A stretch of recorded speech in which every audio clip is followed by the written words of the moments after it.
It is 6 months since conflict erupted between the Sudanese armed forces and the Rapid Support Forces paramilitary group. The UN says the conflict has created one of the worst humanitarian nightmares in recent history.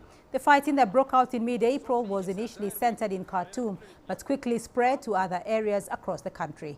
Cities turned into battlegrounds, claiming the lives of at least 9,000 people and displacing more than 5.6 million. 25 million people are in dire need of humanitarian aid. Martin Griffiths, who is the UN Under-Secretary General for Humanitarian Affairs, has appealed to parties involved in the conflict to uphold obligations under international humanitarian law and recommit to dialogue to end the fighting.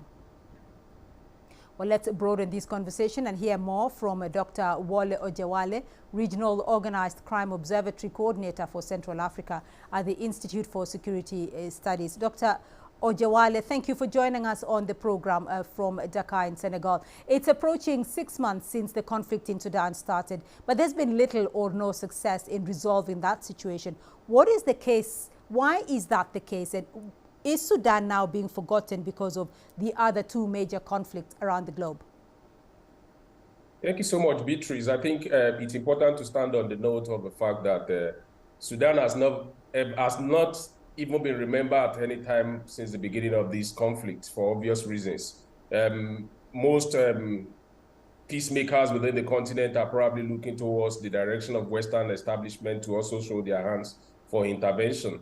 And the war in Ukraine has made the matter complex. And with the coming in of Palestine-Israel conflict now, I think it's not going to be even featured on the front burner at all. And the reason is quite obvious. The Sudan crisis presents a peculiar case of infighting between military and paramilitary. You know, there has been cases of coup, counter-coup that led us to where we are in Sudan now.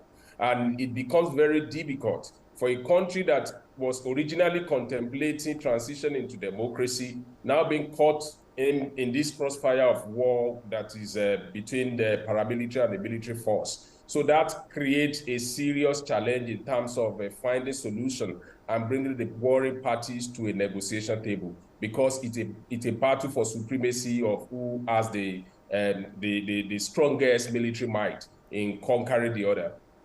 So what will it take to bring the warring parties together for a peaceful settlement? What needs to be done urgently? I think what needs to be done urgently now is to look in the direction of African agency. And AU and the regional organizations have the duty of care in this regard. You know, and I think we have seen some form of showmanship in the recent time. You see Cyril Ramaphosa leading some 7 presidents from Africa to Russia, claiming that they are going to help to find lasting peace to what is happening in Russia.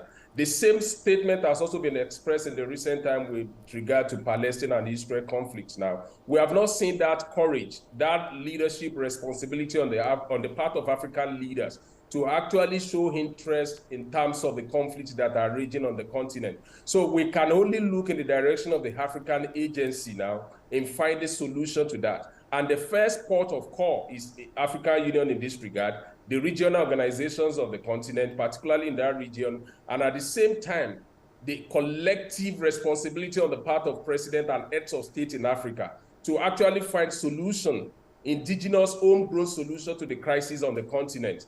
Sudan, number one, and the crisis even in the Republic of Congo. We can't wait for the West. Otherwise, the catastrophe is going to be unimaginable.